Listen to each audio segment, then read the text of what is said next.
Welcome TTB community. I am Elliot Shibley, and here with me, as always, is the exemplary Robert DiMenna. Thank you. That one sounds familiar. I don't know if it is. Pretty sure we haven't. Okay. We got the list. We could verify. We do. Yeah. Maybe we will after this. So today's guest is a couple, Jules and Christine of the Not So Bon Voyage podcast. They have a hilarious podcast where they just dig into stories about when things go wrong on the road.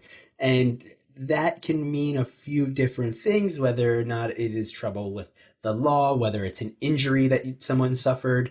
It gives you a broad overview of all the different ways things can go bad for different people. It's a hilarious podcast niche, and Jules and I have spoken multiple times now since this conversation through Facebook, and he's becoming a close friend of the show. So ended up being a really interesting conversation, and we hope you enjoy it. So before we get into the full episode, I do want to mention that you can talk to us through our Facebook community page, where we will actually answer specific questions. You can subscribe to us on YouTube if you're listening on a podcast. If you're listening on YouTube, you can listen on a podcast. And check us out on social media. We do post all of our photos from our guests on our social media pages that correspond to the episode for more information. And we've got our website, which has very detailed show notes that you can look at. And now that we're on our new podcasting platform, we actually have timestamps that you can click on and go to exactly to that section. So if you don't want to skip or listen to this part of it, you can do that. Go ahead. And I do want to promote our website. We have updated this a lot over the last several months during COVID-19. We have a new newsletter that if you sign up for, you will get a free travel cheat sheet that kind of goes over things to do and think about before your next trip.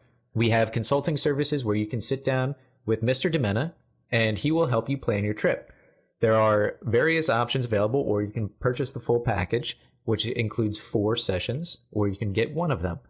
And then we have some blueprint tutorial videos that are in production, and they should be available next month, which is basically the cheat sheet on steroids. So it's really going to help you get into the nitty-gritty blueprint developing, itinerary building for your next trip.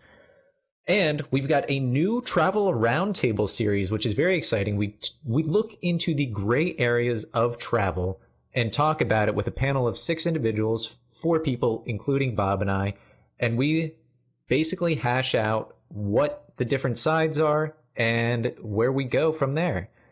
And then lastly, we have our very own tour guide that is available on our website, 2 tours exclusively available through the Traveler's Blueprint with Keshler of Le Canard Tourism, and both trips are available in the Philly area. So if you're within driving distance to the Philly area and you want to get a nice tour, please check out the website, see if you're interested in them, and book them. Now it's time to get into the actual episode, so without further introduction, please give it up for Jules and Christine of Not So Bon Voyage podcast.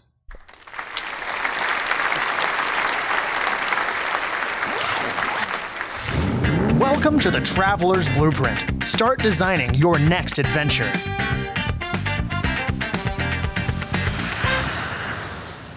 Jules and Christine, welcome to the Traveler's Blueprint podcast. Thank you so much for having us. I'm really looking forward to talking to you today. We met through a Facebook comment in another group, I think for podcasting in general, where you mentioned that you were looking to collaborate with somebody. I reached out to you. I was on your podcast last week, and now here you are on ours today. You have some interesting stories to tell, and a sector of your podcast now is about horror stories as they relate to travel, which I find really cool and fascinating because a lot of times people tend to want to share the more the happier experiences, the times that things worked out, and Glamorous. Right. And sometimes these horror stories are suppressed. You're bringing them to light, and so I'm really looking forward to talking to you today about your own travel horror stories. Oh, we got a few. Yeah. Well, the trend with travel nowadays, especially with social media and Instagram, is showing off like the perfect crystal clear blue water in the Maldives, or just like, the glamorous side of travel. But then when you come back from a trip, the stories you want to tell your family and friends are the stories where shit went crazy And can I swear on this? I'm sorry, I Yeah. didn't ask. Okay. No. But yeah. Oh, no? No, you're good. You're good. Sorry, Yeah, sorry. you're fine. Yeah. Okay. Don't swear, Christine. I'm used to our podcast where we just say everything. Yeah. So when stuff went crazy and things just went totally wrong, that's the story you want to tell your friends and family. And that just makes the most interesting stories. So that's what we tell on our podcast. Yeah, And- I think that sometimes those are the stories that in the moment, they're the most stressful. They're the ones that, you're pulling your hair out, you're stressed, you're worried. But then when you actually look back, they're the ones that you tell people the most, because they're the funny ones, and you see that inner strength that you had, or you see how you problem solved in the middle of Guatemala, or how you worked that out in the middle of Thailand, and you just like made it happen. And then that's the memory, because every beach is the same when you get around to it. But those travel stories, those key ones when things go wrong on the road, yeah, that's what the Not So Bon Voyage podcast is all about. So can you tell us the history behind the Not So Bon Voyage podcast and what road led you to starting it? Yeah, so Christine and myself, we both work in travel content creation. We have been traveling for over 10 years. So I guess our story goes back a little bit before the podcast started. When we first met in Peru in 2012, we were volunteering, and I'm from Melbourne, Australia. Christine's from California. So opposite ends of the world, we were volunteering together in a disaster relief project in Peru. We met, we started traveling, we kept traveling, we spent a few years backpacking through Central and South America. We decided to start our travel blog, which is called Don't Forget to Move. We write about adventure travel, sustainable tourism. So we've been in the content creation space for 6 years now, 7 years, about 3 or 4 years professionally. So the podcast has just been an extension of that, looking at, like as Christine said, all of our travels that we write about, what we show on Instagram is the overwater bungalows in the Maldives, the cliffs in Bali, like all the glamorous stuff. And so we wanted an outlet to tell some of those stories that were not so glamorous and when things didn't go right. And yeah, it's been a lot of fun. Yeah, podcasting is awesome. It has been fun. That's it. Not that we have similar histories with why we started the podcast, but Elliot and I, we both started to like settle down mortgages and our jobs, and so we looked to the podcast as a way to still satisfy wanderlust in some way by interviewing people that were still traveling the world on a regular basis. And so that's part of that was also uncovering and learning about the background to the social media content that you see in the travel world. Because so often you see these beautifully edited or choreographed pictures. And I know that I was always generally curious about the background of and understanding how that person got to that location in Peru or figured out where this waterfall was in Bali. And that's kind of how we started this podcast, right? Just general curiosity for learning how people like yourselves do it. And and that's kind of where we are today. Yeah, I mean, we're not going to lie, we do take those photos as well. I mean, I'd like to think we keep it pretty real in our captions, and we're pretty down to earth with our stories and things like that. But our business is in content creation, and so we've been working. I wouldn't say we're professional photographers, but we get paid. Part of our job is working on content for brands and for companies. So part of what we do is making that glamorous side of travel look good, but we always try and keep it real. I guess Yeah. my question is, how do you not get people in your photos? I assume there's just like a bubble around it, and then everyone's like piled up on that bubble, and then the bubble pops, and then there's no more glamorous picture. Lots of patience and trying to find places that people haven't been before. So locations that, I mean, you don't want to go to the exact same waterfall in Bali that every other person has been to. It just gets so boring and everybody sees it on their feed. They're just constantly strolling. So we're trying to find places that are a bit more off the beaten track, less populated, so we can get those shots. But in the more popular places, we pretty much just have to be patient and get up really early as well, which I hate doing. And Photoshop. You can Photoshop. And It's amazing how Photoshop, many yeah. people you can Photoshop out. But That's true. But I mean, a lot of our travels was rooted in getting off the beaten track. Like we started as budget backpackers. We weren't, even now still we don't travel super glamorous. We have done the overwater bungalows in the Maldives. That's probably one of the more baller places. But yeah, like we started spending years, 4 meals in a row, beans and rice, traveling with Tupperware containers as we took 16-hour buses through Colombia, sleeping in airports, sleeping in $2 a night hostels, traveling with hammocks, stringing them up. Like we traveled like that for years. And so a lot of our travel is rooted in trying to get off the beaten track, trying to find those places. And so we've had those experiences, and that's a big part of the podcast as well. Like those traveling like that, that's when those experiences happen. That's when those not so bon voyages really come out, when you're traveling local and you're trying to save pennies. Mm-hmm. Yeah, that travel style that you're describing right now is always, it fascinates me. And I think it's what separates people from being a tourist compared to a traveler. And so, can I ask, it's easy to think of what it means to travel like that, but how do you actually do it? Do you always just wing it, or do you have a set plan, even in the chaotic state of what you might experience in these weird countries where you're kind of off the beaten path and no one speaks English? Do you still have a plan, or do you say, let's just go for it? We are definitely not planners. We actually probably should plan more, because it gets us into some tricky situations.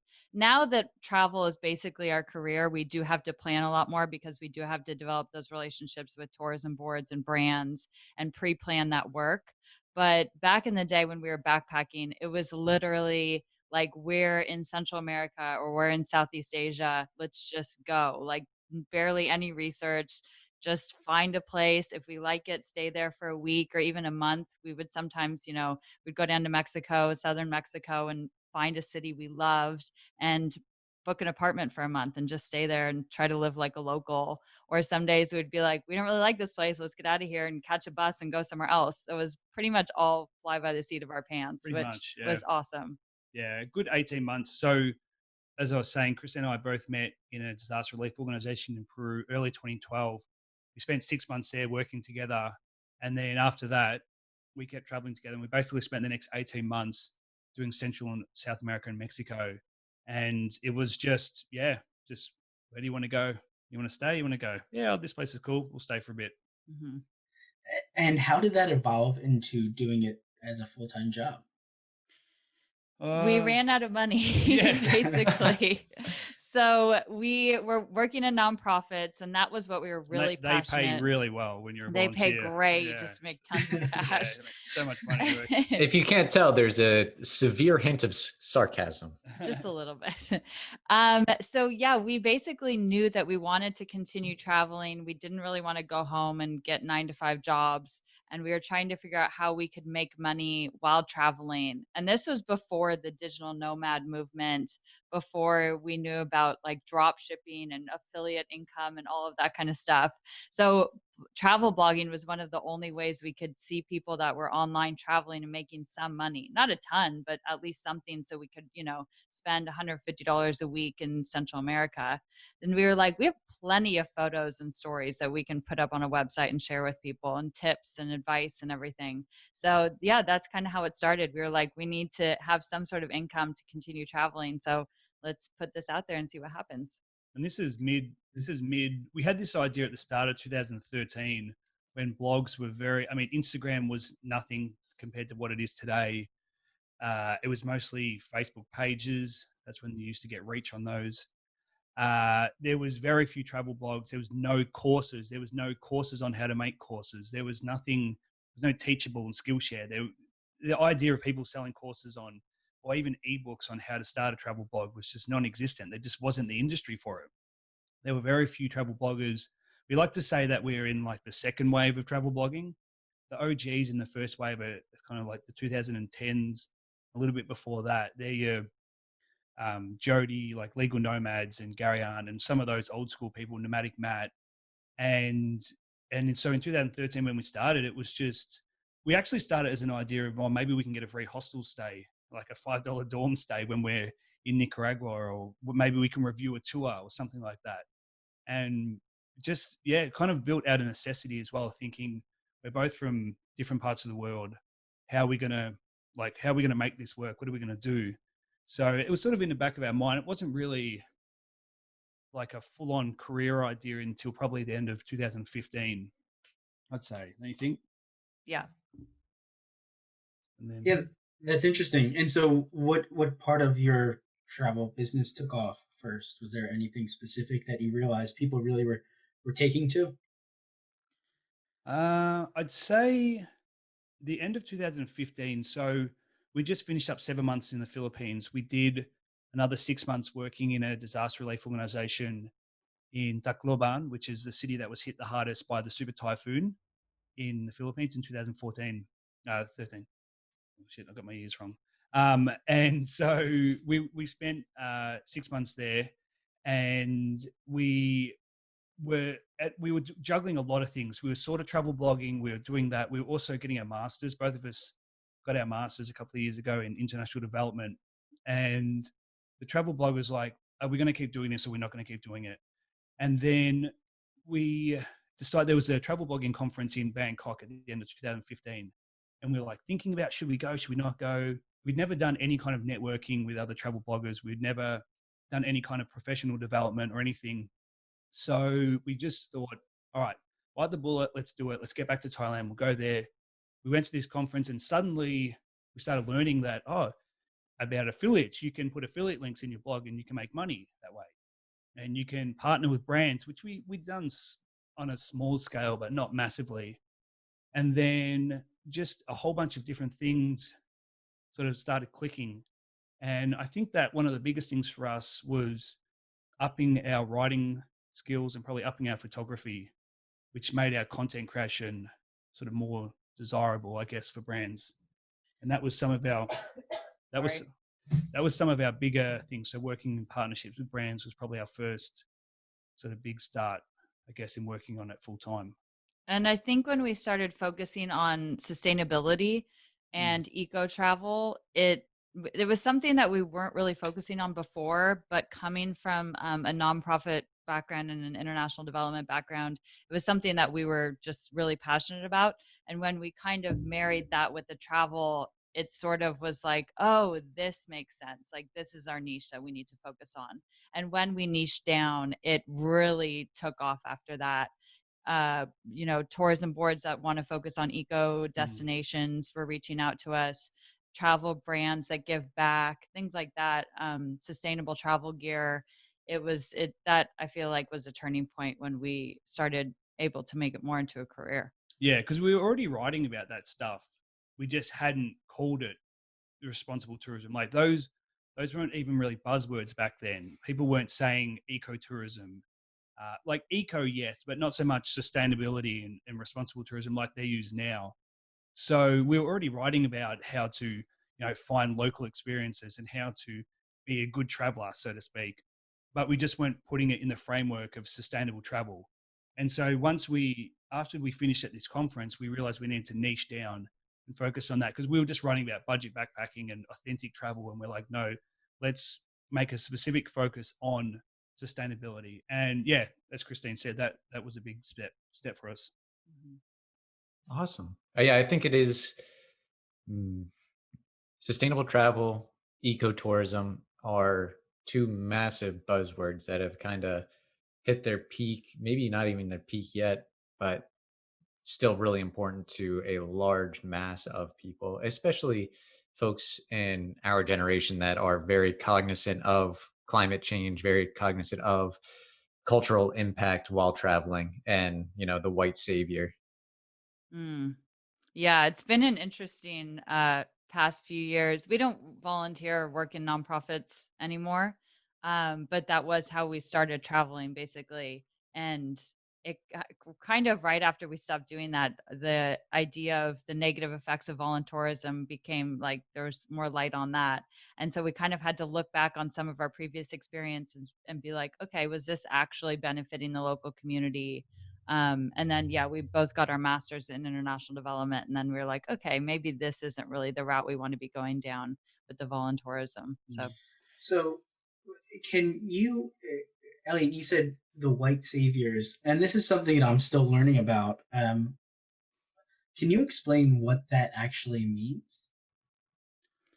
Essentially, it's the sort of Western ethnocentric view that you can be the one that can provide the answer. and the solution to somebody else's problem, which has a vastly different complex cultural understanding of how they approach problem solving. So that's like so that's kind of like the big sort of explanation. But the biggest one is just you thinking that you know better than the locals. They're like, that's a more simplistic view. And so, voluntourism over the last few years has become a huge buzzword.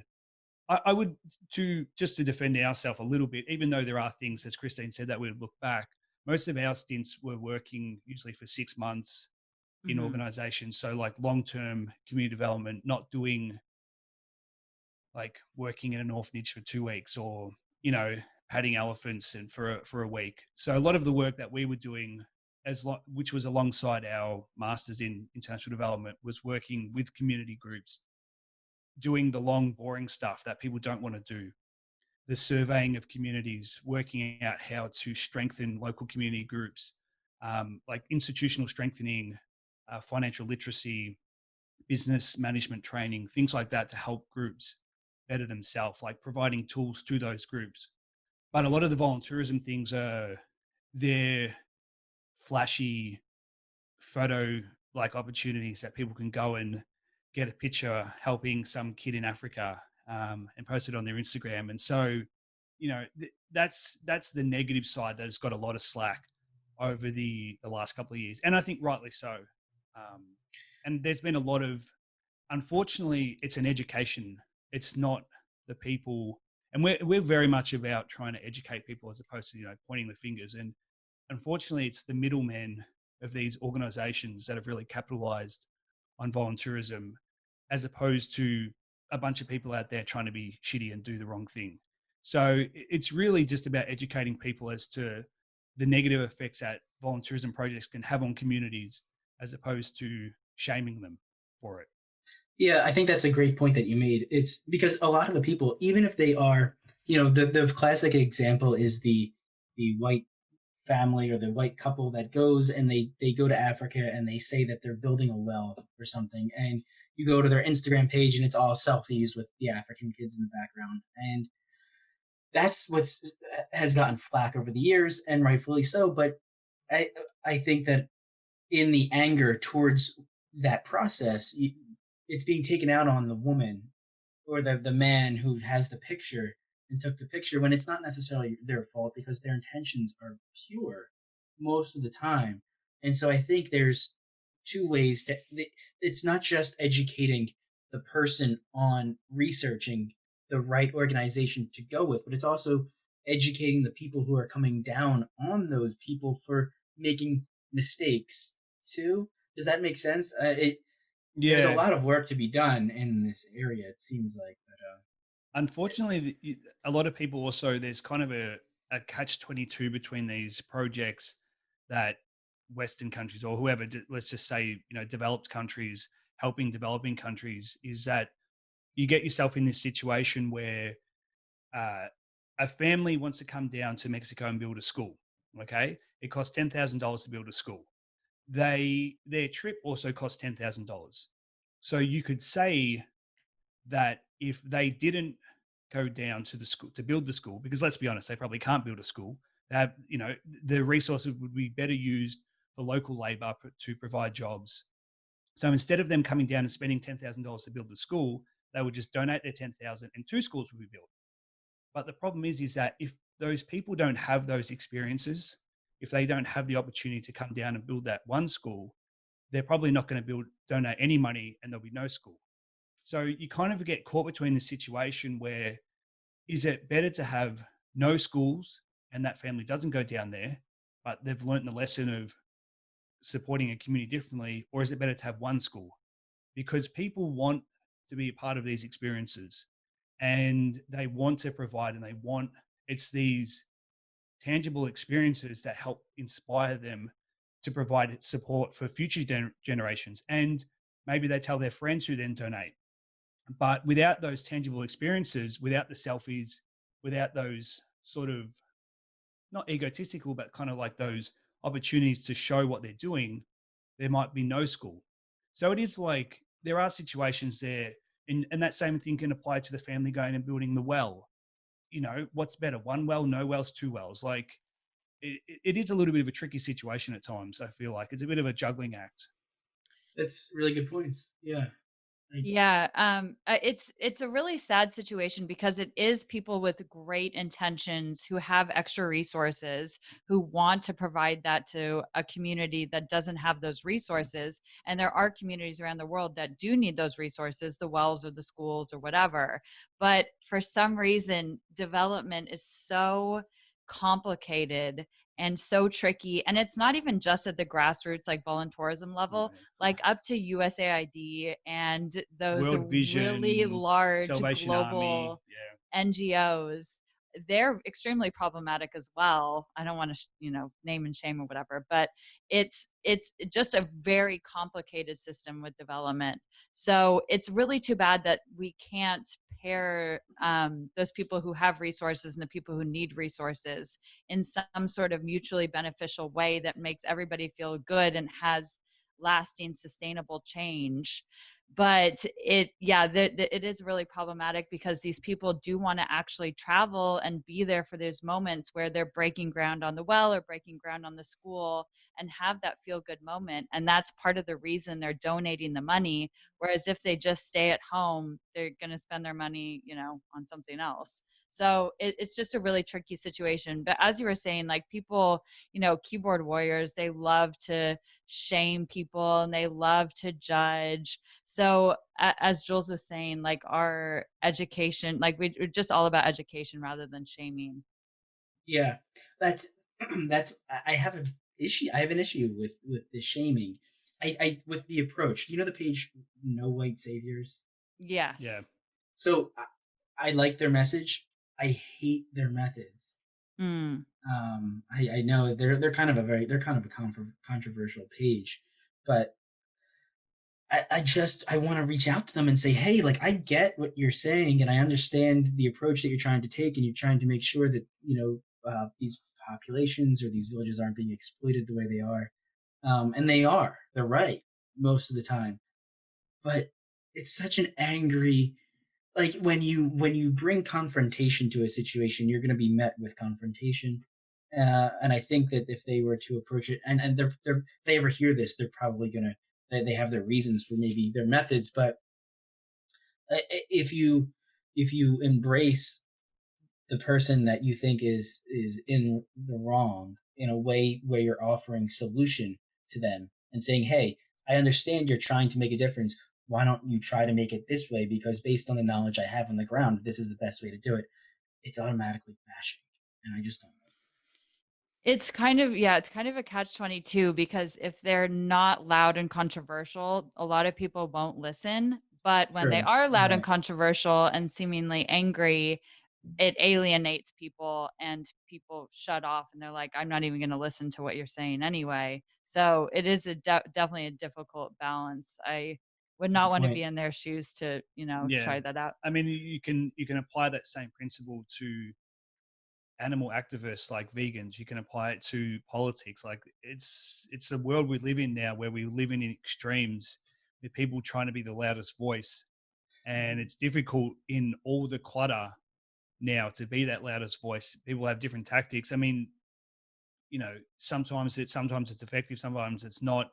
We personally prefer to go down the more of the education route because that's our style. I feel like it's more approachable. It's a little bit more fair at times because it's it's pretty hard to bash someone for not knowing. You know what I mean? Like it's hard to really go at them because what that person's going to do. So, for instance, take elephant riding, which is something that we're very strongly against. If you find a picture of somebody who's riding elephant and you start giving them a lot of like stick about it, then that person's reaction is going to be defensive and they're not going to be opened up. They're not going to be opened up to your reasoning because their first reaction is to get defensive about, I don't want to look like the idiot here. I've got to save face because you're shaming them. So rather than that, so automatically they go into that conversation narrow-minded because they're thinking I've got to protect myself in this conversation. Whereas if you went in there with a little bit more, hey, just so you know, or here's some resources, that person might be like, oh, and we've definitely done that before as well. Where So the have people I. will be like, thanks, like I, that's I great to know. same exact situation happened with me where I saw someone who was planning a trip to Thailand, mentioned that they wanted to go see elephants and on Facebook, and I messaged them privately and I said, hey, like, it's tricky navigating elephant sanctuaries and places that might be pretending to be a sanctuary or a conservation center from the ones that aren't. And so I talked to her and she said thank you, and she did her research and she found the ones in like northern Thailand that actually are doing good. And if I would have just bashed her right off the bat and said, you're an idiot, you hate elephants, or whatever Yeah. people say, and went extreme and negative, she would have blocked me and maybe never even gave me the time to hear what I had to say. And so the approach is important, because I think most of the time, like, people aren't going to Thailand saying, I want to ride an abused elephant. Yeah, absolutely. Exactly. Yeah. Yeah, I they're want to contribute to child orphanages and right, make more orphans in Cambodia. right. I want to decimate the dolphin population. Like, if you frame it in those questions, like, sure, I mean, And I maybe think, there are people out there who want more orphans in Cambodia. Who knows? But right. Yeah. I'm sure there's a few, but I think most people who are willing to travel, especially to places like Cambodia and Thailand, they're open and they're understanding, and they want to learn, and they're traveling to contribute in some way and to see the world in a new way. And I doubt 99% of them are going to go to Thailand with bad intentions. And so education is key, and I'm glad it seems to be your focus. It's the people that you have the conversation with, and then they still say, no, I'm going to ride the elephant. Yeah, Those are the ones you yeah, have to worry about. yeah, We've yeah, had that before. yeah. Yeah. that's when you can get stuck into them. But some Right, people Yes. just right, really right. want that experience, and they're not going to let any bit of information change that, their desire to have that specific experience. So some people cannot be persuaded, I think, No. unfortunately. Unfortunately, this subject and conversation can be broadened to basically every interaction every human has with each other. And it's always a matter of my opinion differs from yours. I'm either going to attack you, or I'm going to have a conversation about why my opinion is better than yours. Hmm. Hmm. And if people feel like they're being attacked, they'll get defensive. If they don't, then they may actually listen to what you have to say, perhaps even do their own research, and perhaps even change their mind. It's all in the approach. I think one of the greatest books I've ever read was Dale Carnegie's How to Win Friends and Influence People. And it is all about the approach on how you initiate the conversation. It's a really good book. And that's really, I don't want to call it a guide to manipulation, but but Yeah. in a way, it taught me how to communicate with somebody who may be hard to communicate and who you might immediately want to get angry with or just write off. You figure out ways to interact with them to make them think. Like, they have to think in their response to you. You know, you could say something like, I know you. Hey, I'm going to go to Thailand and ride an elephant. Hey, man, I know you're a great guy. So that being said, I know you wouldn't want to ride and harm an elephant. Here are ways to continue being a great guy. And it's like, I am a great guy. That's a great idea. I'm going to go ride an elephant. I'm not going to ride an elephant. I'm going to go see them in, whatever as natural a habitat as they can possibly have in whatever country Yeah. I'm going to. Yeah. It should Yeah. be noted that Bob doesn't have very many friends, so I don't think it worked. And he hasn't influenced many Un- people. un- Yeah. No. It's a work in progress. One of the things, unfortunately, that has contributed to people's narrow-mindedness when it comes to these issues probably is the Instagram and the sort of social gratification and the instant gratification that people are getting from capturing this content. And so people are making that judgment call, that very poor judgment call, that, yeah, it might, I don't know if it's good or not, it might not be, but I really want to go and show people that I wrote, look how much of a fun time I had in Thailand on an elephant, and that's the problem. And then you get popular media supporting that, which is just bizarre that we live in this day and age where we still have mainstream television programs and things like that having elephant rides. It just baffles me that Like Kardashians. Kim Kardashian, keeping up with the Kardashians, went to Bali and rode elephants. And you're like, are you serious? Like, this is insane. That this is such a common issue. And then you got some of the most influential people in the world, unfortunately, going to Bali and riding elephants. And you have tens of millions of people watching them going, I've got to go be Kimmy K on an elephant. And it's disgusting, you know? And so it's people want to replicate those situations and they want to put themselves out there. And some of them do make that judgment call as to, yeah, but I'm only one person and I'm just going to ride this elephant really quickly to get this. And it's probably not that bad as people are saying. Like the elephant, the big problem is that the elephant looked like it was having fun. We keep an eye on like travel review sites and see what people are saying about these elephant riding camps and whatnot. And people are always reviewing and saying, oh, the elephant looks so happy. The elephant was having a great time painting or playing basketball or whatever they make the elephants do.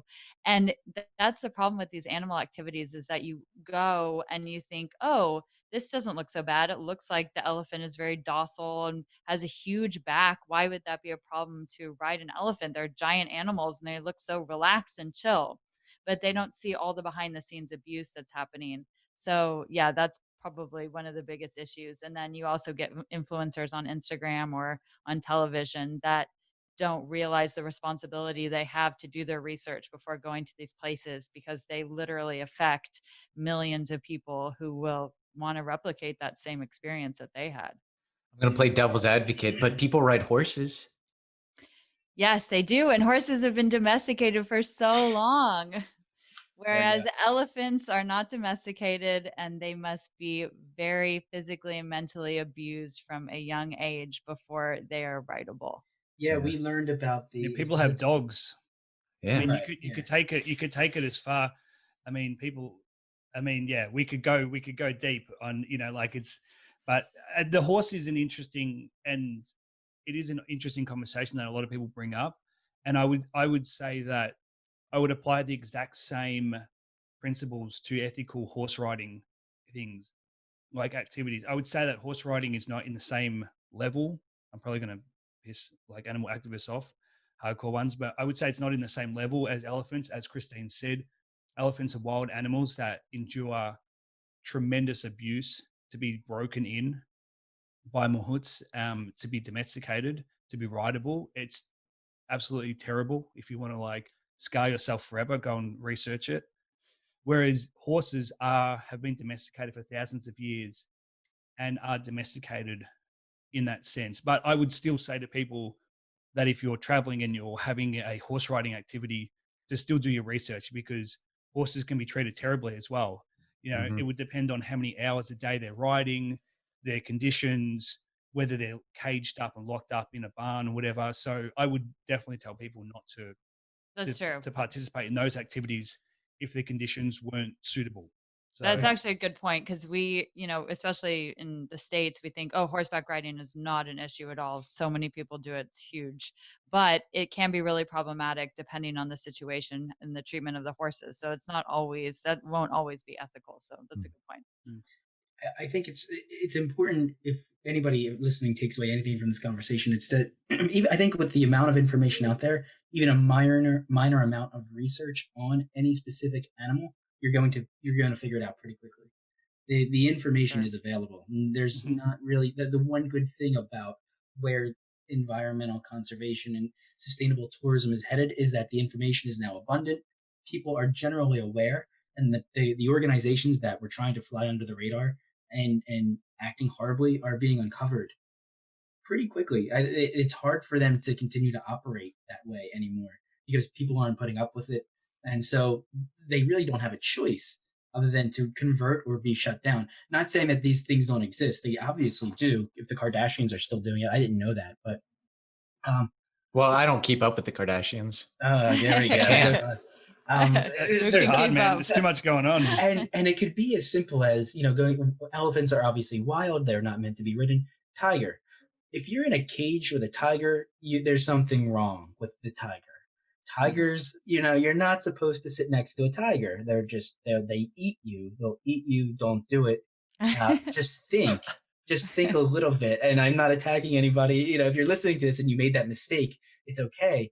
Just, I'll do it again. maybe Ever. don't do it again. Yeah, learn Yeah. next time. And they're some of the more obvious ones and the ones that have got media attention in the last few years. So there's obviously elephant riding, tiger temples, which are a lot more prevalent in Southeast Asia. So taking a selfie with a tiger, but then dolphin shows, obviously SeaWorld and all that sort of stuff. There's a lot of institutions around the world that have copped a lot of negative press for that as well, for breeding dolphins and things, rightly so. How But then SeaWorld still exists blows my mind. How they Yeah. still exist, and we still have orcas and dolphins in captivity in North America. I don't understand how it's still a thing. I thought the orcas were only kept in captivity because they had to be, and they were no longer breeding. Is that the case? Yeah, I think that's any more into captivity anymore? Is that done? I don't think they're taking any more into captivity. They're not capturing anymore. They're not breeding anymore. Yeah. Okay, so it's being phased out. Yeah. Yeah, and a lot of places are generally trying to do that, but there are still, unfortunately, I mean, there are still, we say we sort of divide the world between the developed world and the developing world, and there's a lot of different standards. Fortunately, the developed world has had centuries or decades of being able to break the rules and then suddenly make the rules. Whereas and that can be towards carbon emissions, that can be towards, any kind of standards. So the developing world is always catching up to the standards that we've set, that we've already done, Mhm. So like we're in a great position now where we can point the finger and say, don't do that. Don't make money, don't make a livelihood of breeding these animals when we did it for centuries or decades. There's more captive tigers in the US than there are in the wild still. And, so like there are still a lot of more obscure things in developing countries that people need to be wary of, such as sanctuaries. And it could be an elephant sanctuary, it could be a sloth sanctuary, it could be luwak coffee in Bali, which is a very popular tourist activity. But the civets, which are the animals that produce the luwak coffee, are you familiar with luwak coffee? Mm-hmm. I'm not. I love coffee. So the civets are like this small, kind of like opossum type thing. I don't know. Kind of like a cat, Kind of like a ferret, wild or like a wild ferret carrot. cat kind of thing. Yeah. And they eat the coffee beans and then they poop them out. And then people go and take those coffee seeds that have been pooped out and then make coffee out of it. I don't know why, but apparently that's what people like to do. I've heard it's delicious. And so it is supposed to be very delicious. And it was a natural process that, I don't know who the first person was that decided to go through luwak poop and then decide They had to have been ayahuasca. Yeah. Probably. And so that was an organic process, but the tourism demand for that coffee has led people to capture civets in small cages, force feed them to produce this coffee, and put these civets in terrible situations. And that's something that people aren't aware of. So when you go to Bali and you go to these luwak coffee experiences, what you don't see, they explain to you, the civets run around and they collect the seeds, and then we collect that. No, they're being force-fed in cages to create the luwak coffee because the tourist demand is so high. And so these are like some of the more obscure ones that we're trying to bring light to, that are happening every day. You just have to do a ton of research. And yeah, I would say probably the best strategy is if you're close enough to a wild animal to touch it or take a selfie, it's probably too close. Unfortunately, a lot of these elephant sanctuaries or other animal sanctuaries tout themselves as being rescue centers when they're pretty much just as abusive as the elephant riding camps or, other experiences. So it's kind of the sustainable travel movement is problematic in the way that they can do this greenwashing with their advertising and say we're a sanctuary, we're eco-friendly, we're sustainable, and people hear those buzzwords and they're like, oh, okay, that's what I'm supposed to be looking for when I do my research. That must be a good place to visit. But behind the scenes there's still a lot of the same issues happening as before. So it's just something you're going to have to try to do research, go visit, see for yourself, make your own decisions, and try your best, but don't beat yourself up about it if you make the wrong decision, because then you won't learn from it and you'll just feel bad. Right. Well Nobody said. wants Well that. And said. nobody wins.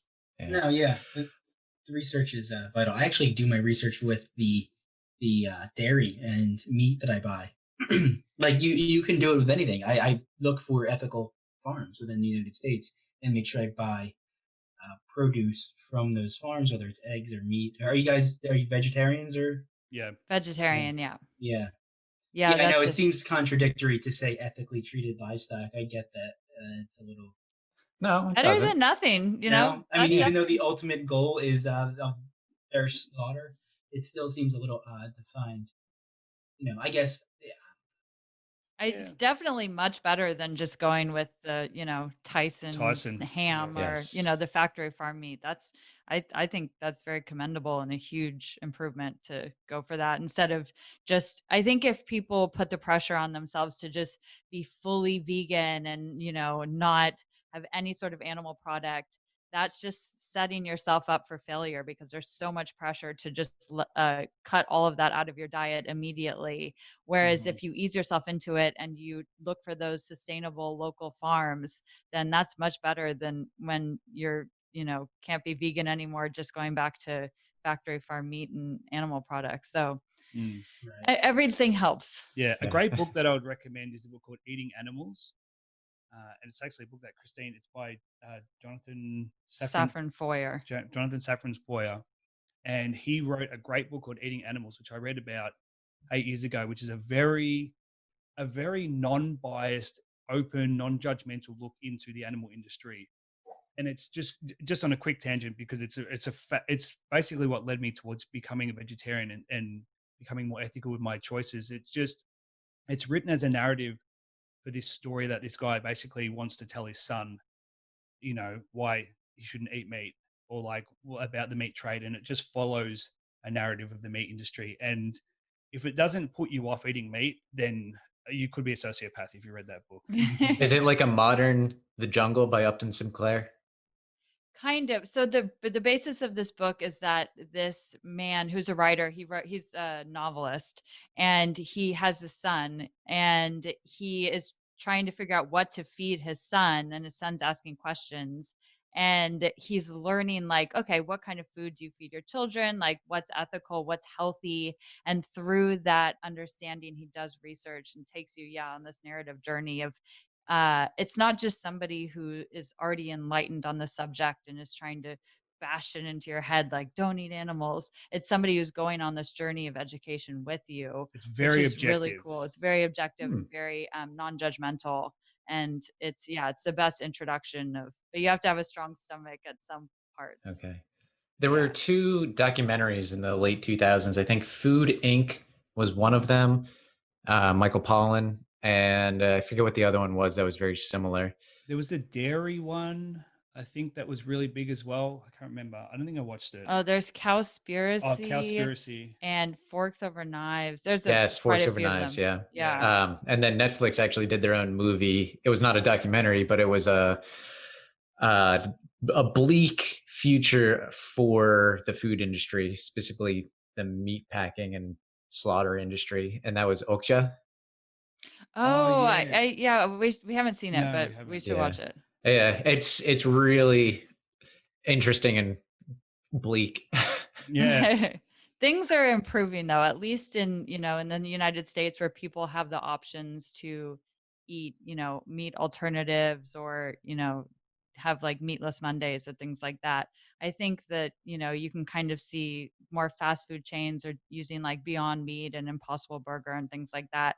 So I think that things are going to improve. Well, then you have hopefully. Arby's, who's actually making carrots out of meat. Oh, wait, what? Yeah. Did you see that? Arby's, so after the Impossible Burger came out, Arby's, like, king of meats, they have the meats. So they made this, I think they did several vegetables that look like vegetables, but then they're like, these vegetables are actually made out of meat. Oh, so they've gone the opposite. Ew. Yeah. Yep. Sounds gross. Sounds awesome. I still eat meat just because I like to lift weights and it seems to be the most efficient form of protein for me right now. It's just so easy to get it. But the more I read about dieting, and there you go. So the more I read about dieting and understanding what the prime diet is, it seems to be vegetables and fruits. And so I just finished this article actually in National Geographic like last week, and this guy went around the world in search of the best diet, and what he used as his judgment of what may constituted the best diet was longevity. And so he went to, oh man, it was like an island in Italy. I think even somewhere in like California or something. That's a Netflix show, I think. Was it? No, this was Oh an article. They wait. might have done Oh no, both. no, no. It was an article. I read this. Did you? Yeah, in, I've got in Nat Geo? yeah, yes, I've And got a Nat Geo subscription. It was coming back to me. Yeah. yeah, so it was like, and then you went somewhere in Asia. And Yep. anyway, so what the common theme among everywhere he visited was it was high vegetables. Mm. And so now I'm thinking, okay, so I need my protein. It's very important, and so I'm figuring out ways that I can incorporate it. And instead of putting meat cold turkey, I've slowly been introducing vegetables with high protein and starch and sugars and things like that, healthy, that I can then maybe slowly phase out meat. But right now, I mean, my consumption is pretty small, and it's always grass fed, Yeah. ethically treated. Yeah, I don't know. Kind of a little bit of a tangent there, but Yeah, a little bit. bit. Yeah, Yeah. I That's all mean, good. there's a ton of resources about vegan bodybuilders and things like that. I mean, it's yeah, it seems to be. Yeah, it's a lot more effort. yeah, definitely. And Yeah. more expensive right now. Yeah, More expensive. Yeah, I've been stocking up. Surprisingly. I mean, the meat we eat eats vegetables, so how is it more expensive? Mm. That was a good article though. I'm remembering that now. It was a great article. It picked like 5 different places, and there was a correlation between there's all the places that people live the longest in the world, and it was something to do with also um, altitude, like about people being active. It Yeah, was something to do with people. It was to do with certain vegetables, fruits and vegetables that were available in that location only, and whether people had to like walk up hills or not, and things. And there was like a very strong correlation between these places. They were all very similar, and why they had such a high percentage of people that were centenarians. yeah. People over 100. Centurions, right? Yeah, Centurions. centenarians. Yeah. So that issue in general was amazing. It's just called the body issue or something. I think this is January's issue of Nat Geo, and they got into pain and what causes pain and just chronic general pain that we all seem to have as we age. And then they got into diets and what the prime diet was. There was a section on yoga. I don't know if you remember that, and the spiritual aspect of uh, having being mindful and how that actually benefits you physically. And it was a really good issue. Yeah. Now, And now this is this an ad is for National Geographic right now. now this is a Sponsored. nutrition podcast. Now, Yeah, I guys. know. It's like, what happened to travel? Yeah. If you guys have been listening to this podcast, it's now officially we've taken over. It's nutrition. I'm sorry, we're your new hosts. The vegetarian podcast. They are intertwined, I think. Yeah, Traveling, understanding where food comes from, absolutely. learning the process behind food, being just caring and about the world in general. I think it's all intertwined, right? Yeah. Well, Definitely. can we transition from this very happy and fun conversation of animal cruelty and move on to another happy subject of horrible travel experiences that you guys have specifically had? I want to hear your favorite horrible travel story from each of you. Okay, Christine's got a good one, so I'll let her kick it off. Okay, so so many horrible things have happened, but I would say probably one of the top was getting dengue fever in Cuba. And so this was back in 2013. We were in Mexico, and this was pre, people from the United States even being able to go to Cuba. So we had to go through Cancun.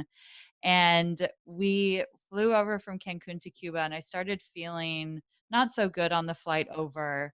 We landed, and the immigration line to get into the Havana past the airport was maybe 2 hours long.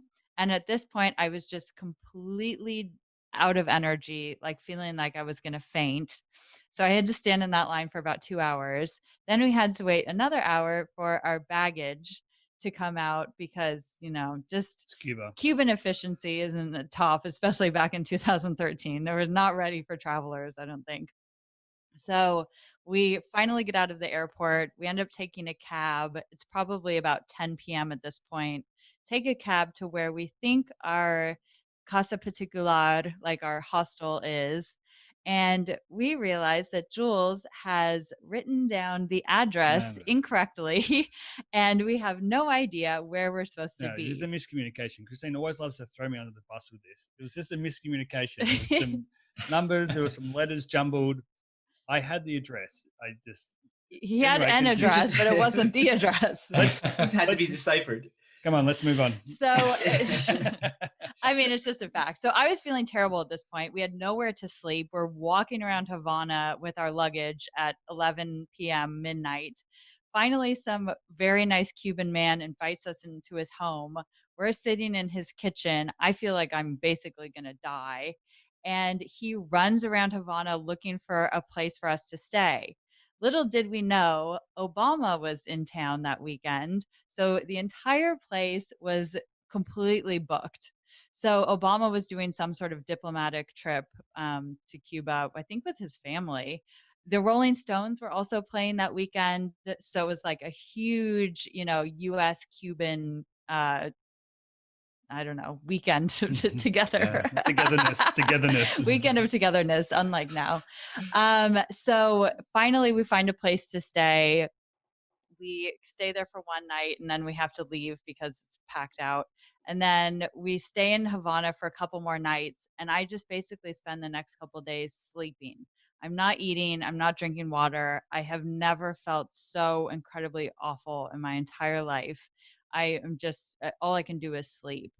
Finally, the woman whose house we were staying at says, "Do you have red dots on your stomach?" And we look, and I did have red dots on my stomach. And she was like, "Yeah, you have dengue fever. That's like the telltale sign." So we go to the clinic. Not before the guy rubbed your knee. That was a different Cuban sickness experience actually, when some man convinced me that rubbing my left leg would help me with my illness. That was a weird thing. This is a different time. So we get to the clinic. I am basically looking pale as a ghost. So they get me straight in front of the line into the doctor. I immediately take 2 IV bags, just suck up all the hydration because I was just completely dehydrated. And they were like, "You need to go to the hospital." So they take us in the ricketiest ambulance you have ever seen to the Tropical Diseases Hospital, where we spend the next 5 nights in the hospital. It was a hospital that looked like out of a video game. It was completely basically abandoned. I think there was one other patient in the hospital. The lights were flickering. It was very dark. It was like an apocalypse. It was like a hospital in maybe Resident Evil. I was just gonna say that. Yeah. It was like something like that where. So once they rushed Christine up into this room, she was basically in that room. So she didn't have to experience the hospital. I was the one making trips back and forth and stuff. And I'm walking down these hallways that are completely empty. There's not a person in sight. And there's legitimately in the distance, that one fluorescent light that's just flickering off and on, off and on. It's still so vivid in my memory right now, walking through this hospital multiple times, back and forth, trying to organize things while Christine's sick. Oh, it's terrifying. So there's no really treatment for dengue fever. They call it the bone breaker's disease because you feel like your whole body all your bones are breaking. That's how horrible you feel. So all I could do was lay in bed for 5 days while they pumped me full of hydration through an IV. And luckily, because there was nobody else at the hospital, Jules was able to rent the hospital bed next to mine. So he actually stayed with me in our room together. So we were there for 5 days. That's so romantic. It was really sweet. And he actually missed the Rolling Stones concert to be with me in the hospital, Obviously. which was very nice. That is love. So we were in the hospital for 5 days, just resting, trying to get better. And am I missing anything out of that? When you when you took your IV bag to the bathroom? Oh yeah. So it was Cuba has amazing medical system, amazing Very doctors. cheap. I don't want to talk smack on them. It was very cheap. They did an amazing job, but the equipment was The a bit resources are a bit dated. So they didn't have any sort of stand where I could wheel my IV bag into the bathroom with me. So I had to lift my IV bag off of this wooden post that was hanging on near the bed and walk with it to the bathroom. And I didn't realize that if you don't keep it above your heart, if you put it below your heart, the blood squirts the other way, and the IV bag immediately fills red with blood, which is probably one of the most terrifying things you can see. It's not actually that bad for you, it's fine, but it looks terrifying because all of a sudden you're holding this blood bag that's attached to your arm. And we're like, I think I need help. Christine's like, how? And I'm in the bathroom with her, helping her, like, hold the bag, and then just suddenly just drops below, and then suddenly, because it only takes a bit of blood, and it just starts rushing back in. This thing fills up blood red, and we're both like, ah! And man. it's horrible because this sounds like such a first world problem, but they didn't have any internet or Wi-Fi or anything. So I couldn't even have the comfort of like talking to my family or checking in at home or anything like that. I didn't have my phone. There was no communication. So it was a very lonely 5 days that we were just sitting in the hospital watching Cuban television, and Jules just running back and forth trying to get our bags from that place we were staying and coming back. And then finally, I was well enough to be checked out of the hospital, still feeling like crap. But they said you're fine enough to go home. And this is how budget backpacker we were back in 2013. Instead of springing like $10 for a taxi to where we were staying, we take the very, very cheap public bus for about 5 cents. So I'm crowded in this bus. There's so many people, it's hot and sweaty, and I look like death, and I'm sitting down, and there's elderly people coming in, and I'm like, well, I have to give up my seat for the elderly people, right? But I'm still I just got checked out of the hospital, and now looking back, I'm like, why didn't we just pay so for a cheap. taxi? This is crazy. I was like, Christine, the bus system's really good. It's so cheap as well, because I was taking the bus back and forth into Havana because this hospital was a little bit out of it. And so I was taking the bus back and forth, like organizing things and trying to get things set up for when we got out. And I was like, oh, you know what? The bus is going to be exactly the same as the taxi. We'll take the bus. So I was basically dying on the bus. So looking back, I would have definitely preferred to take a taxi. But after that, I regained my strength and I was fine. But it was a very scary place to have such a debilitating illness. Now, I don't know much about dengue fever, but is it life-threatening? It can be, usually not, but you can hemorrhage from it. And especially if you take it, because you think like taking aspirin or like a blood thinner would help, but it actually can be really dangerous if you do that. So it's pretty much the big thing is staying hydrated, which I didn't do for the first few days that I had that. And then when I went to hospital, they were like, your platelets are really low. You need to get hydration immediately. So it can be dangerous if you're not treated, but generally it's fine. The only problem is that I think there's 4 strains of dengue. So I got one of them. And if you get the same, or if you get one of I always mix this up. If you get one of the other ones, then that can be really problematic in the future if you get it again. So if you collect all 4. Hopefully that doesn't happen. But mosquitoes love me for some reason, and they never ever bite Jules, which is really annoying. That's because they don't like Australians. Yeah. Well, us Americans have sweet blood, so I guess they like us. There we go. We were in the Amazon. The best example of this is we're in the Amazon, the deep part of the Amazon in Peru. We've just taken a slow boat, like 18 hours up the Amazon, sleeping in hammocks. We hit this tiny, and then we took a little canoe even further into it in the middle of nowhere. There's so many bugs, big bugs and mosquitoes and everything. Christine's in a rain jacket, pants, repellent all over her, and she still found herself getting bit. I'm in shorts and a singlet, hanging out in thongs, just like swimming in the river. No bites. Not one Wow. bite. So annoying. Oh my God. Drives me crazy. So most of the stories we have of when things haven't gone right on the road for us, we haven't had too many crazy things in terms of being robbed or things. I mean, Christine told a story on our podcast a few weeks ago about being robbed in Panama, but it was not super. I didn't have to give up any of my stuff Yeah, because of a quick thinking fellow traveler I was with. yeah, So we didn't, it didn't turn out that bad. yeah. And we haven't really ever had anything like we haven't been super lost or like some of the stories we were told on the podcast. One of my favorite ones is a friend of mine who was staying at a hostel in Colombia, and the hostel was broken into in the middle of the night by bandits with guns, and they were hogtied with the sheets. They ripped the sheets and blindfolded them and tied them up and went through the hostel and ransacked it. This happened to a good friend of mine. So I never had anything super crazy like that happen.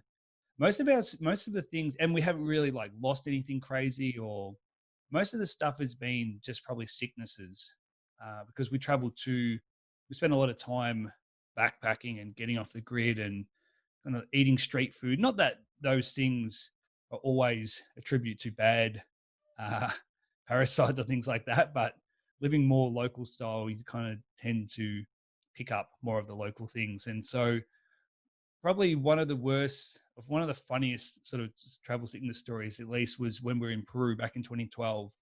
And a lot of people got typhoid back in the day when we were at this volunteer place. We personally don't think we got it.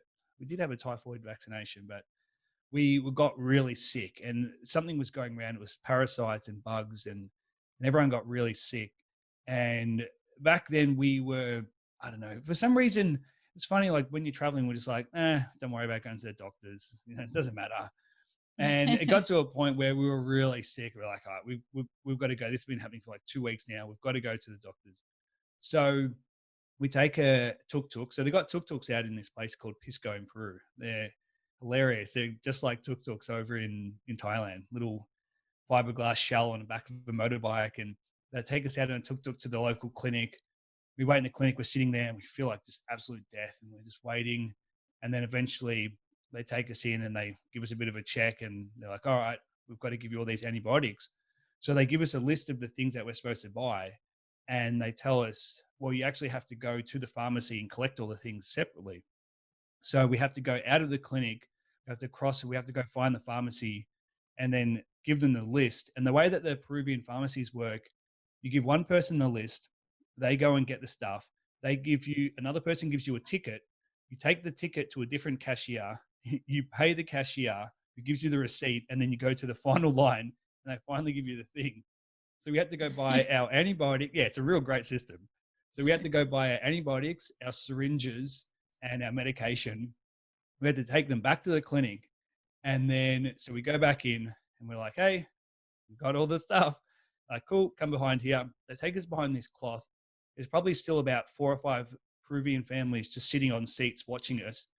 They assemble the syringes and they tell us, pull your pants down. We look down, there's little splatters of blood on the ground. It was not a very clean environment. We pull our pants down in front of all these Peruvian families. And they just go, boom, and they stab us in the butt with these injections. And they juice us up with all this stuff. It was super painful. I don't know what they gave us. And then we stumble out of there with our medication. We got our butts are killing us on our right side. We hail another tuk-tuk and we go back. And the roads in Pisco are very bumpy, very crappy. And we're going back in this tuk-tuk, bouncing around with our sore butts, just going, leaning to one side. Oh my God, it was so painful. I don't know what is in those. It must be some sort of like super juice cocktail, but it makes you feel instantly better. It's just like, you're like, oh, I'm a human again. Yeah, it's probably illegal in the United States. By the time we got back, about half an hour later after the injection, we felt great, but it did take us a while to recover. I don't know what we ended up having, but we have been sick. Our stomachs are pretty solid, like for street food and things like that, but we have been sick quite a few times. We had Giardia, parasite. We had Giardia for about a year and a half. We found out because we thought we got tested for it and we thought that it was kind of one of those things that could just go away, but that's not how that works. You have to have antibiotics like for that. So we had it the whole time we were in South America. And then the following year, we traveled Central America.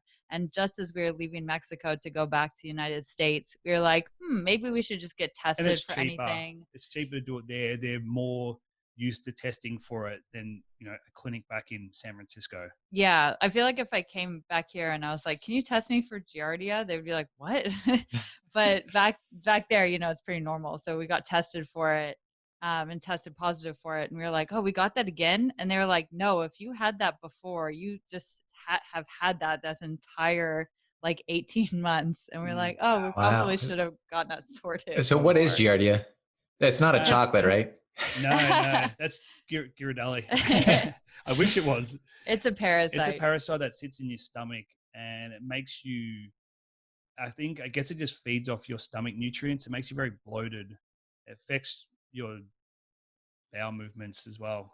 But it can sort of come and go, like it can grow and weaken. Your body can fight it, but you never really get rid of it. It sits in your stomach. We're not medical professionals. That's about as well. So let me say this. I'm not a medical professional at all. Very far from it. But I do apparently know how to get rid of a tapeworm. I personally never have had one, but I heard if you starve yourself and then you put a piece of food in your tongue, it will eventually wiggle up for the food, and then you grab it by the head and yank it out. That's the most disgusting thing ever. Yeah. That can't be real. Dude, look it up. I'm pretty sure it might be real. Okay. I saw it on the internet. You guys a medical podcast as well? Yeah. Oh my gosh. I hope I never have to try that out. That sounds horrible. Yeah. Well, you know how to if you have like a botfly or something, you put Vaseline or you tape over it. Mm-hmm. And you suffocate it, and then you yank it out once it comes out for air. Yeah, so I had a friend with a bunch of had spent time in the Amazon, and he had a bunch of bites on him, and he came back. And this is at the same place in Peru where we met, and he had these bites that were kind of like big mosquito bites, and he'd scratched them, so he had little, you know, scratches from where he'd like scratch the heads off them and stuff like that, and some of them got a little bit infected, and so he ended up putting antiseptic on them and then put Band-Aids on them and was thinking, you know, he'll just try and heal them, not knowing that they were actually botflies. And then he had this one on his side, and one day he took the Band-Aid off and there was like a little bit of like you could see a dot of white. If you're squeamish, this is not the greatest thing to listen to, but he thought it was a pimple. So he squeezed it and this thing squeezed out of his side and he saw it moving. And it was a botfly that had hatched, and it was basically the larvae of this botfly in his side. And he freaked out. So as you would, he was just like, "What?" And someone ended up popping it out for him, and it was this 1/4-inch little larvae that was moving and alive. And he freaked out so hard. He ended up going to the doctors, and all the bumps that he had on him, they just had this injection where they just basically inject.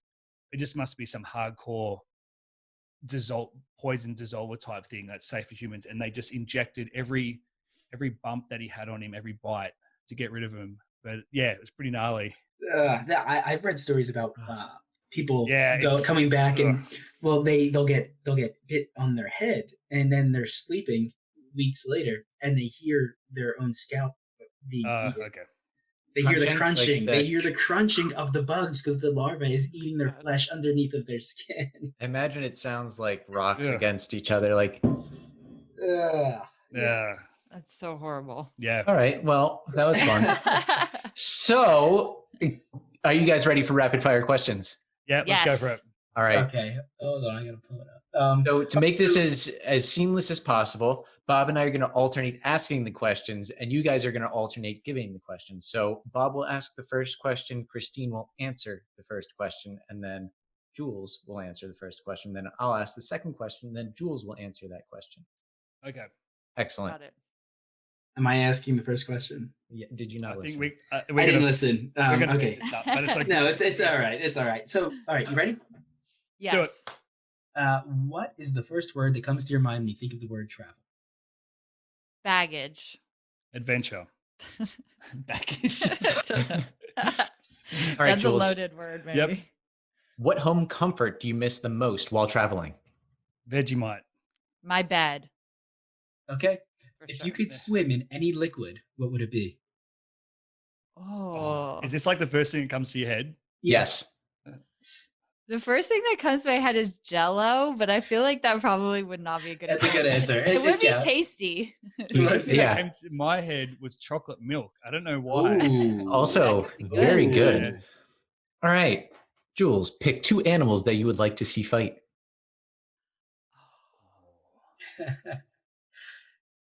An elephant and a tiger. Mm. My 2 favorite animals that I like to like protect, but I don't know why. I just want them to fight. I want them to prove themselves to me. What would be the better one to support? I would say an alligator and a gorilla. That's a good Ooh, one. all That's a good right. one. Be a good All showdown. right. Would you rather drink coffee or wine for the rest of your life? Oh my god, are you kidding me? You're gonna make me choose between those two? That's Only one. like literally the beginning and end of my day. I would have to say wine, but I love both. Yeah. That's all right. That's the second time we've had that answer. It is, yeah. Say hello in your favorite Hey. language. Oh, Jules, say hello in your favorite language. Hola. Bonjour. I love bonjour. So if you beautiful. can travel with anyone in the world, living or dead, who would it be? Oprah. Why? Because you just get Private jet. Because you pay for everything, and she'd be like, "Look under your jet Hey. seat." Yeah. Christine, is that sustainable? I just want to be in one private jet just once in my life and then never again. That's fair. Anthony Bourdain. Bourdain. That's, Bourdain. yeah, that's who I would pick as well. He's thinking about wine. Yeah, I know. I actually was thinking about wine before, and I was like, I could probably pick. I'm not a coffee drinker, so I could drink wine, but it would have to be beer. All Anthony right. Bourdain. All right, Jules. What is one item remaining on your bucket list?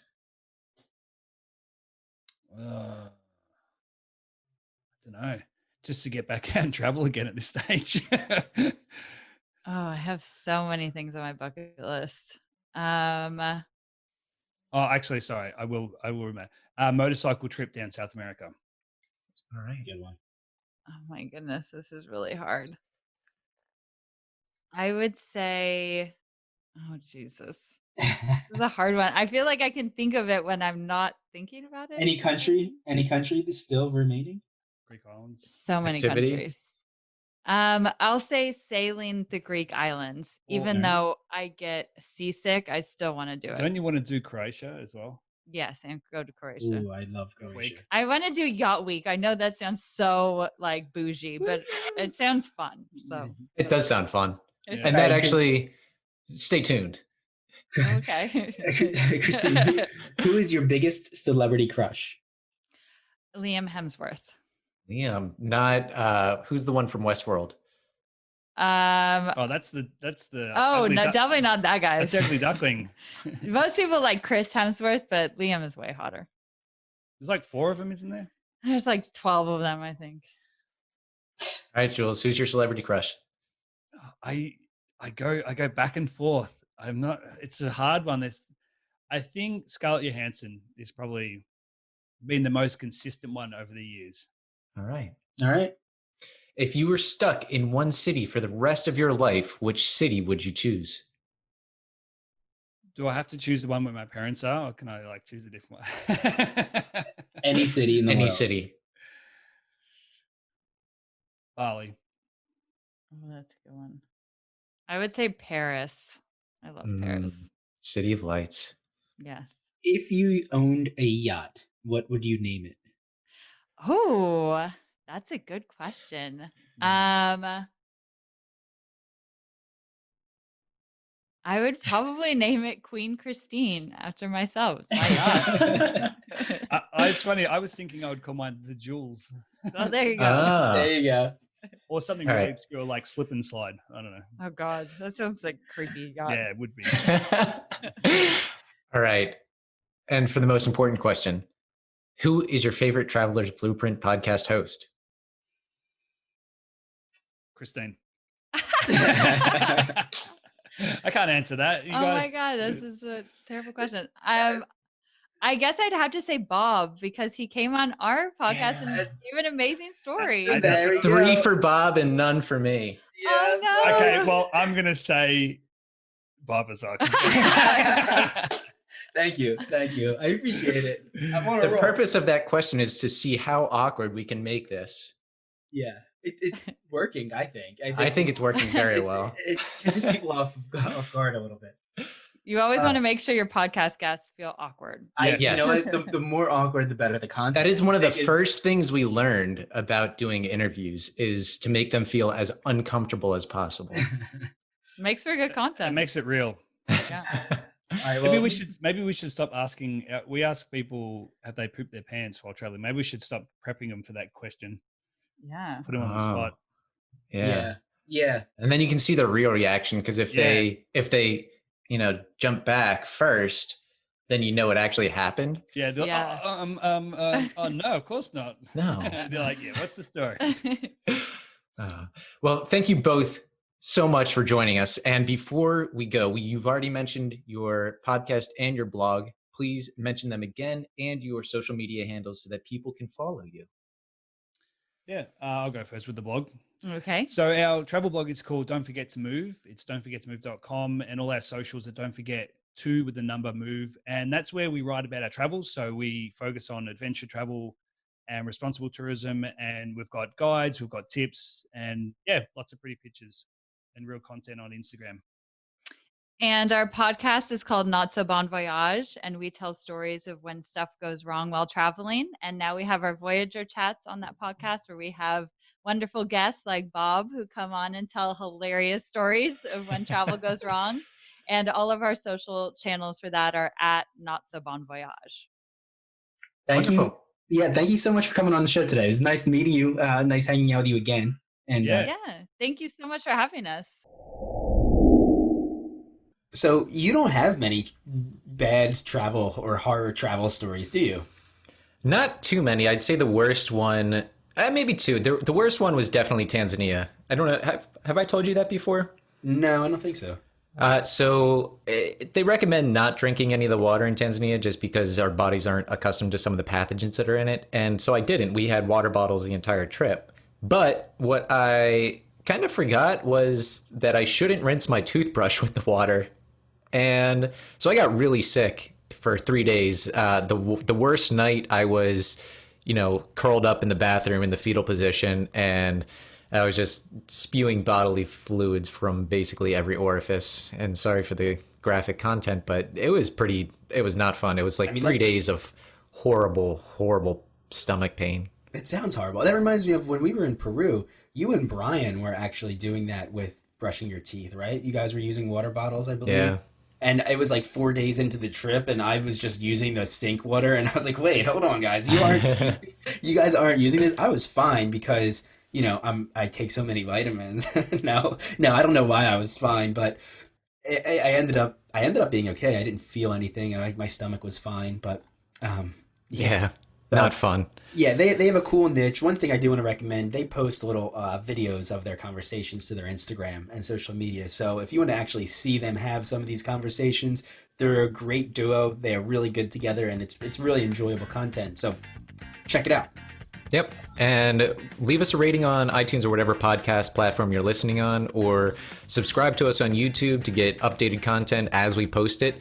And then lastly, we appreciate your time listening. We appreciate your contribution as a listener, and tune in next week for the very next episode.